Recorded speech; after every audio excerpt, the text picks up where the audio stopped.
Bueno, buen día. Mientras la política argentina, como ustedes habrán observado, ha resuelto disputar sus controversias políticas y de poder en el territorio de las finanzas públicas, asunto que es obviamente súper recontra delicado, es algo así como bailar en la cubierta del Titanic, usando la muy remanida frase. Me quiero detener esta mañana en tres aspectos judiciales muy interesantes que aparecen esta mañana, siendo que los temas judiciales están obviamente muy atenuados por la campaña electoral y por la situación en los mercados. La primera tiene que ver con Amadou Boudou, que ayer fue condenado a 3 años de prisión por el asunto famoso del auto, por haber alterado documentos de un auto, un asunto obviamente menor en comparación con la cuestión de Chicone. Pero lo interesante del caso es que Boudou dijo ayer exactamente que nos pusieron en el banquillo de los acusados para saquear a la Argentina. Es decir, Boudou se imagina a sí mismo como alguien que debe ser removido de la escena pública para poder efectuar el saqueo que él supone que está ocurriendo en el país de hoy. Y agregó a esta definición tan relevante sobre sí mismo que, gracias a Dios, esto se está terminando. Se está sugiriendo que de alguna manera él es un preso político y que el proceso político que arrancará eventualmente en diciembre lo va a liberar.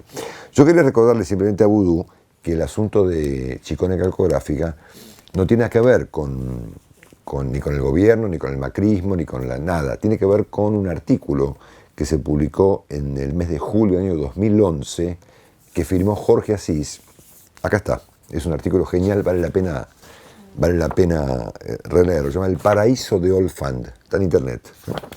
Aquí Jorge Asís reveló los detalles de la operación de Chicone Calcográfica. Y Boudou está preso por esto, no porque él sea un escollo o haya sido un escollo para evitar que la Argentina sea saqueada. Vale la pena aclararlo porque si no se dice cualquier cosa en Argentina. Segunda cuestión.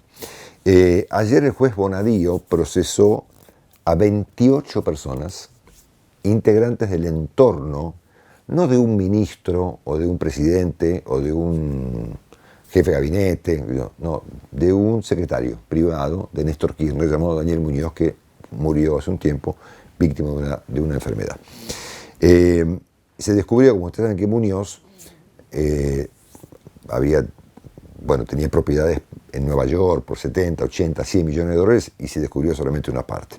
Y hay 28 personas acusadas de lavado de dinero que operaron o actuaron como testaferros de alguien que fue apenas un telefonista de lujo de un presidente de la nación.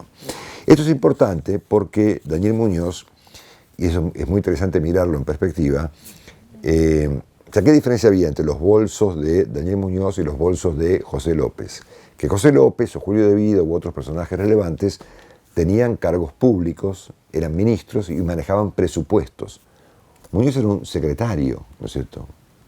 ¿Cómo el secretario de un presidente aparece con 70 millones de dólares en propiedades en Nueva York, por ejemplo? O sea, porque es comprensible que un secretario de Obras Públicas reciba un soborno, digo comprensible desde el punto de vista técnico, ¿no es cierto? Que reciba un soborno de parte de empresas constructoras a los cuales el secretario en cuestión los contrata para hacer una obra. Ahora, Muñoz, ¿de dónde sacó la plata? O sea, ¿quién le pagaba sobornos a Muñoz por esta magnitud de plata?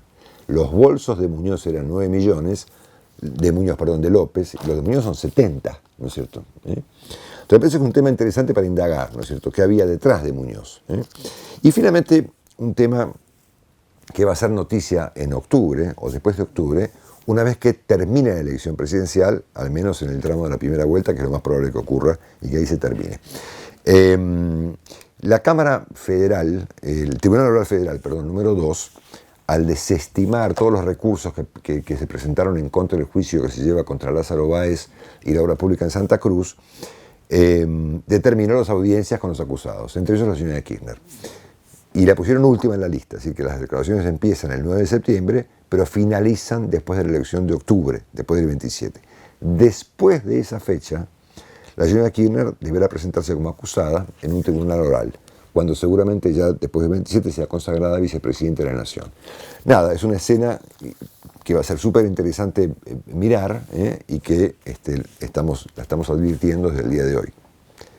Va a ser algo realmente digno de ser observado, como una vicepresidenta recientemente electa va a tener que estar ante la justicia luego del 27 de octubre. Algo bastante parecido, curiosamente, a lo de Boudou. Será hasta el lunes. Que tengan buen fin de semana. Chao.